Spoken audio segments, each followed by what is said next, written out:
dans les Vosges. Donc, la résidence d'accueil et de soins Le Croix-Rouge a été frappée par le Covid fin du mois de février. À ce moment-là, on ne disposait d'aucune publication en la matière. Donc, je vais vous faire une petite rétrospective un petit peu de ce qui nous est arrivé et de la façon dont on a travaillé avec le CEPIAS. Donc, l'établissement Le Croix-Rouge, il est réparti sur 2 sites. Un site qui comprend 115 lits et un autre qui comprend 42 lits. Nous avons été impactés que sur l'un des 2 sites au niveau de la première vague, donc sur le site Le Croix-Rouge, de 115 lits. Donc, on fonctionne en lien quand même sur ces 2 sites. Nous avons des services logistiques communs, notamment la cuisine, la blanchisserie. Et donc, on a vraiment essayé de tout faire pour que l'épidémie ne soit pas transférée sur le 2e site. Donc, fin février, début de la semaine, nous avons eu 3 résidents qui ont présenté des symptômes grippaux. Nous avons tout de suite pensé à la grippe, donc on a fermé l'établissement aux visites et confiné les résidents qui présentaient ces symptômes dans leur chambre. Et 3 jours après, on a dû hospitaliser un de ces résidents qui présentait une détresse respiratoire. Il a été testé à l'hôpital par test RT-PCR et c'est revenu positif le 29 février. Entre-temps, nous avions plusieurs résidents qui présentaient également des symptômes de grippe et on est arrivé sur 115 résidents à 80 résidents qui ont présenté des symptômes. Tout cela sur 2 semaines. Donc, on a hospitalisé une dizaine de personnes et on a déploré sur cette période de 3 semaines de crise sanitaire 25 décès. Également, 40% du personnel de soins a été impacté et a présenté un arrêt de travail suite à des symptômes. Donc, dès le 2 mars, nous nous sommes rapprochés du CEPIAS et on a travaillé ensemble sur différentes procédures, donc notamment sur les protections du personnel.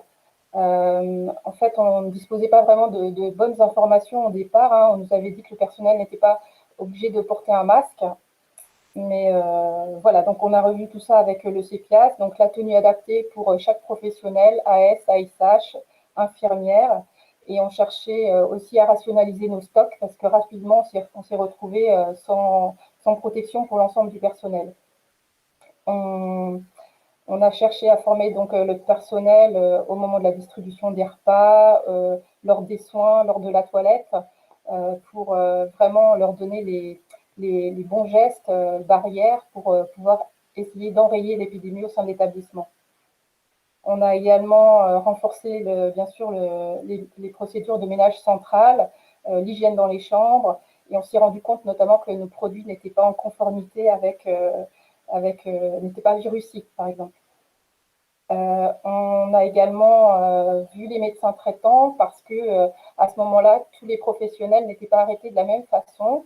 Donc, certains symptomatiques étaient arrêtés, donc professionnels symptomatiques étaient arrêtés 3 jours et d'autres 15 jours. Donc, on a essayé d'harmoniser un petit peu l'information auprès des médecins en lien avec les informations fournies par le CEPIAS.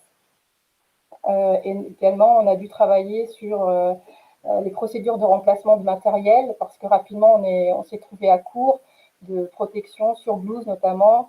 De masques, on n'en a jamais manqué, mais on nous donnait des masques professionnels, des peintres, etc., qui nous offraient leur matériel. Et on s'assurait toujours avec le CEPIAS que tous ces masques étaient en conformité avec nous, ce qu'on pouvait utiliser au sein de notre établissement. Le CEPIAS nous a également accompagnés pour rechercher notamment des produits de nettoyage, produits virucides. Donc, il a pris attache auprès des centres hospitaliers des environs pour nous dégoter du produit en suffisance pour pouvoir tenir sur la durée.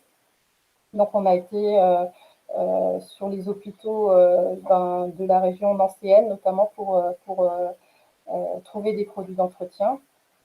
On a également retravaillé sur la distanciation du personnel.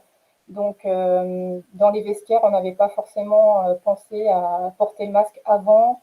La distanciation des repas non plus, on n'avait pas.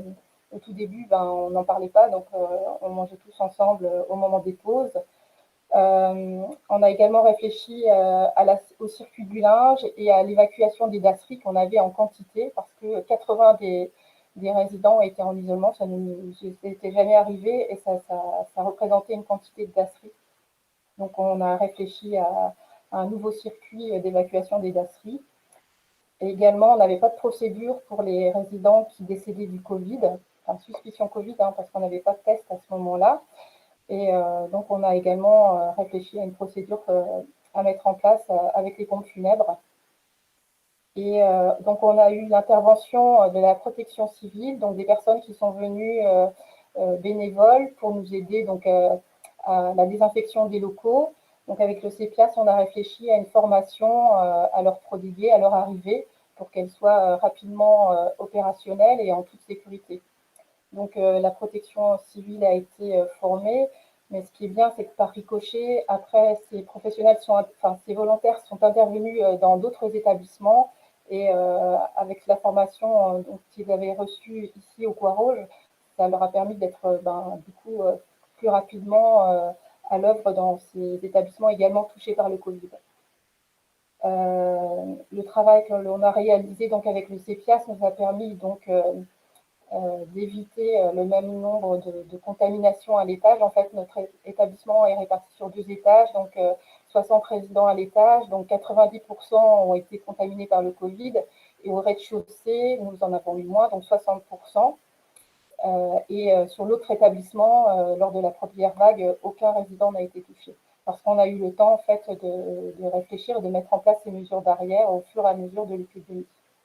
Voilà, donc il faut simplement vous rappeler qu'à ce moment-là, fin février, rien n'existait comme information. Donc, on a vraiment créé tous ces outils avec le CEPIAS. Et après, au fur et à mesure, j'en informais mes collègues directeurs d'EHPAD parce que j'imaginais bien que le virus allait contaminer d'autres établissements. Donc, pour qu'ils se préparent, notamment en termes de formation du personnel, également en termes de gestion des stocks, et puis qu'ils sachent un petit peu comment allait se dérouler pour eux la contamination. S'ils pouvaient la prévenir, c'était mieux, quoi.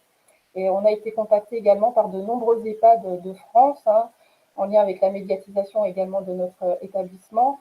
Donc, d'autres EHPAD qui se retrouvaient dans la même situation que nous, premier cas, ils nous appelaient et nous demandaient tout de suite des indications sur la protection des salariés et également sur nos pratiques et les procédures qu'on avait pu développer avec le CEPIAS. Donc, on a bien sûr diffusé tout ce qu'il était possible de partager comme information pour éviter un nombre de gens contaminés, que ce soit au niveau du personnel ou au niveau des professionnels.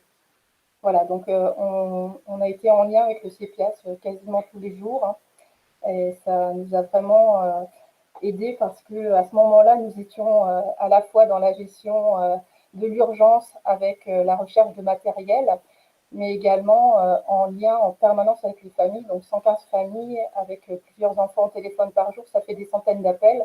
Donc on était à la fois la tête dans le guidon dans la gestion de la crise et à la fois dans essayer de prendre de la hauteur pour voir nos points faibles et puis comment les améliorer de façon très rapide. Voilà. Donc voilà, je pense que ça suffit comme information. Oui, c'est bon.